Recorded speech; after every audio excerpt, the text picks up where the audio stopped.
Oke, pada episode kali ini kita akan berbicara mengenai Bukit Bulan di Kabupaten Sarolangun.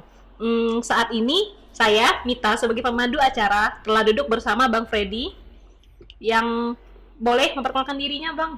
Oh, saya memperkenalkan diri. Oh iyalah. Ya, karena belum terkenal. Oke, nama saya Freddy.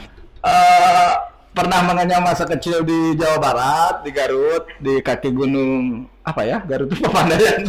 Lupa saya. Kemudian pindah ke Sumatera Selatan. Pernah kuliah di Bengkulu dan mulai 2005 saya bekerja di Warsi. Oke, siap. Ada yang lain, Bang? Mungkin anak, istri, ada Oh, berapa? istri satu, anak satu. Anak lagi lasak-lasaknya, lagi nakal-nakalnya. Mantap. Kalau rencana mau bikin ginian, saya di rumah, tapi karena anak saya itu lagi, kata orang Jambi itu lasak banget, semua ditarik, jadi saya numpang di sini aja main beginian.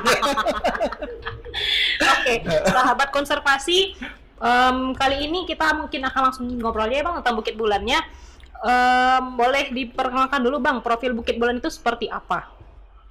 Bukit Bulan, saya tuh kalau cerita Bukit Bulan tuh agak takana-kana, soalnya saya dapat jodoh di Bukit Bulan. Walaupun bukan dengan orang Bukit Bulan, tapi cinta itu bersemi di Bukit Bulan. Jadi Bukit Bulan itu ada di selatan kota Sarolangun, Provinsi Jambi. Sekitar jaraknya mungkin dari kota kabupaten tuh sekitar 80 sampai 100 km lah ya. Akses ke tanah lumayan adventure ya. Jadi kalau untuk kendaraan, kalau kendaraan standar roda 4 atau roda 2 agak kesulitan mengakses ke sana. Jadi biasanya kalau roda 4 tuh double kabin.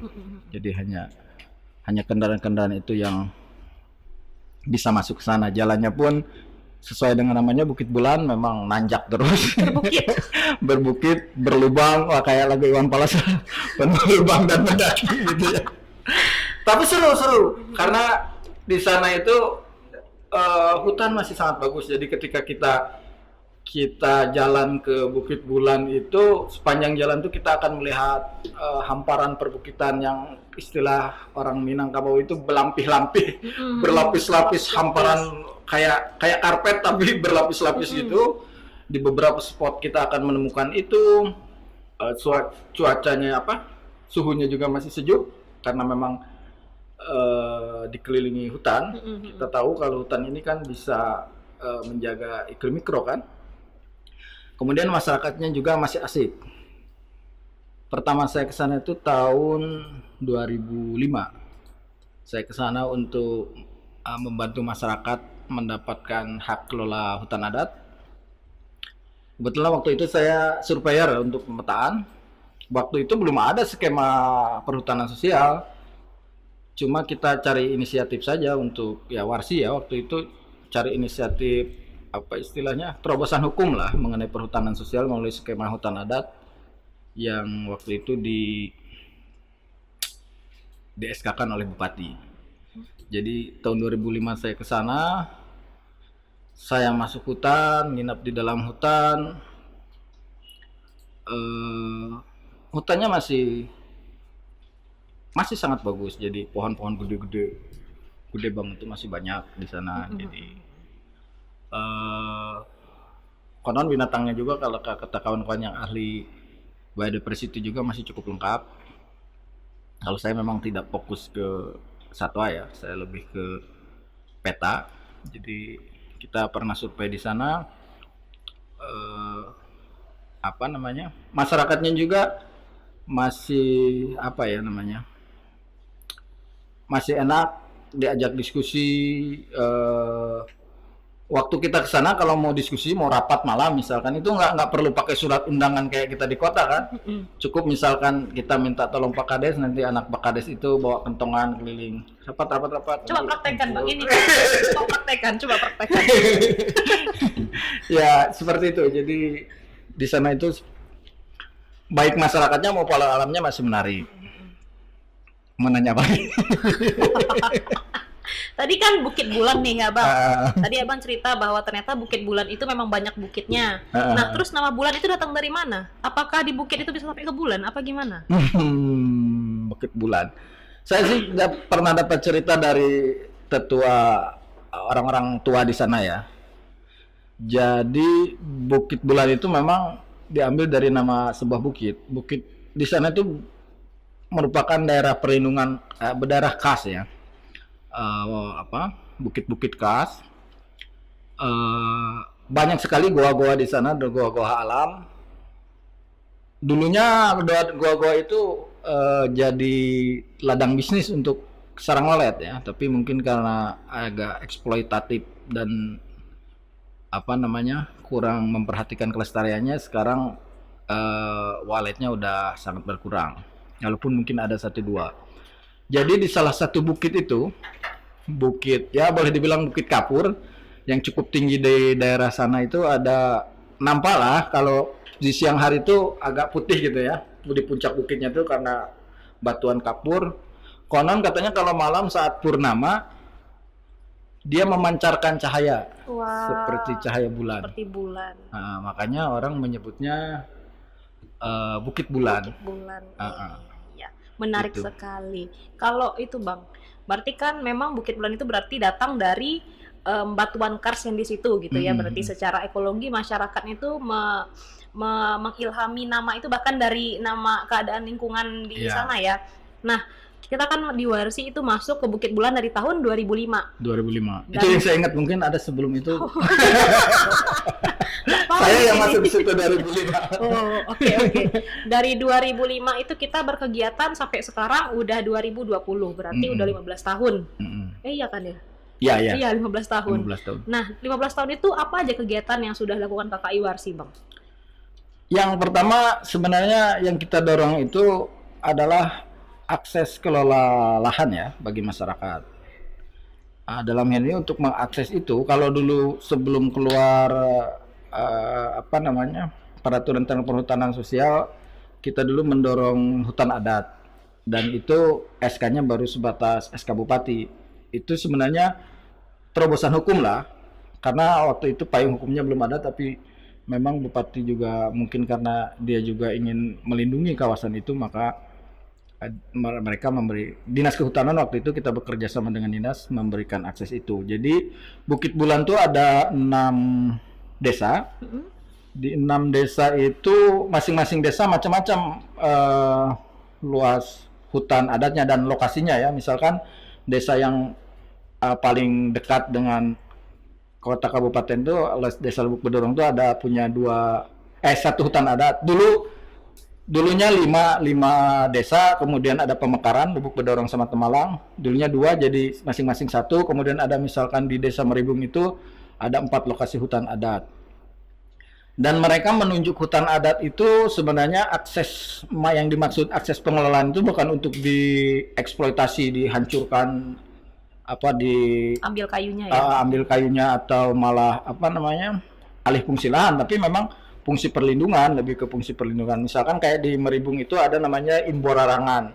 Imbolarangan itu memang fungsinya untuk hulu air, memang untuk fungsi perlindungan air bagi konsumsi masyarakat, termasuk untuk sawah, seperti itu.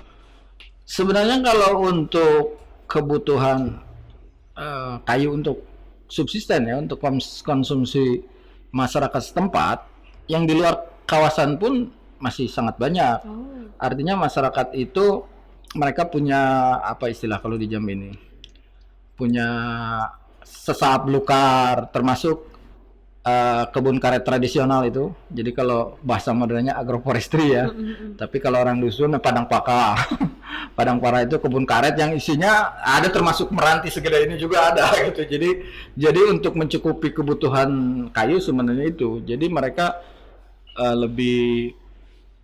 sebenarnya lebih ke perlindungan, memang ke perlindungan, karena mereka sadar dengan kondisi topografi yang sangat berat, artinya berbukit-bukit. Jadi pernah saya itu pas lagi survei ke hutan, karena badan saya dari dulu tambun kayak gini.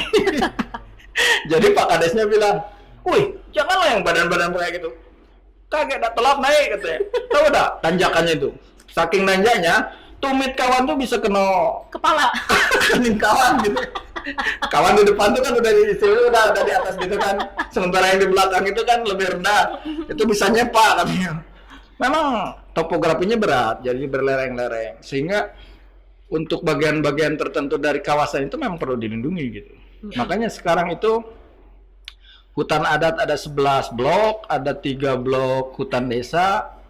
Untuk perhutanan sosialnya sudah ada 12 ribuan ya. Walaupun sebenarnya itu tidak terlalu besar dibanding luas kawasan. Jadi hasil kajian kita landscape Bukit Bulan tuh karena selain apa tadi dari nama Bukit Bulan, sebenarnya Bukit Bulan juga nama sebuah marga dulunya. Jadi dulu secara adat mereka itu marga Bukit Bulan ya. Dulu tuh kan istilahnya sistem administrasi zaman dulu, zaman Pesirah itu satu marga memang. Dan itu satu kekerabatan yang sama, satu suku yang sama. Makanya mereka menyebutnya, sampai sekarang mereka masih menyebut dirinya ex marga Bukit Bulan. Kalau nama sukunya sendiri mereka menyebutnya suku masyarakat adat Batinjo Penghulu. Oke nih Bang. Nah, dari cerita Bang tuh sangat menarik. Nah, untuk saat ini nih, pertanyaanku terakhir. Apa sih tantangan terbesar yang dihadapi Barsi di Bukit Bulan pada saat ini? Menghela nafas panjang. Ya, jadi sebenarnya akses terhadap kelola kawasan yang berupa SK perhutanan sosial itu adalah hal yang sangat penting ya bagi masyarakat. Tetapi itu bukanlah akhir dari perjuangan. Karena pasca dikeluarkannya izin kelola, tentu masyarakat harus punya rencana kerja untuk mengelola. Nah, sementara kondisi yang ada sekarang kita tahu kapasitas masyarakat juga tentu beda ya dengan perusahaan dan sebagainya dalam pengelolaan. Tentu ke depan tantangan terbesar yang harus kita siapkan adalah bagaimana masyarakat memiliki kapasitas yang kuat untuk mengelola kawasan, termasuk yang terpenting adalah ketika bicara kawasan hutan, kita tidak melulu bicara kawasan, tetapi bicara banyak hal termasuk penguatan adat, penguatan ekonomi, mata pencaharian, dan mungkin ke depan juga yang terpenting tentu untuk mengurangi tekanan terhadap kawasan adalah peningkatan ekonomi. Saya kira itu. Jadi dengan ada peningkatan ekonomi ini mungkin juga bisa menyokong pendapatan masyarakat agar tidak mengambil kayu dari hutan ya Bang? Ya, betul. Jadi mereka sudah bisa mandiri, jadi tidak tergiur lagi dengan pohon-pohon yang gede tadi kan. Iya. Untuk apa gitu, karena memang aksesnya juga susah. Jadi tidak balik modal lah istilahnya. Kalau cuma ngambil kayu di tengah hutan terlalu jauh gitu kan. Makanya yang perlu disiapkan memang ekonomi alternatif bagi masyarakat. Penguatan ekonomi alternatif bagi masyarakat. Oke, sekian podcast hari ini. Untuk teman-teman mungkin yang ingin mengusulkan besok kita ingin bahas apa nih episode kedua, boleh di komen dan jangan lupa like dan subscribe-nya. Oke, saya Mita. Saya Om Freddy. Salam konservasi.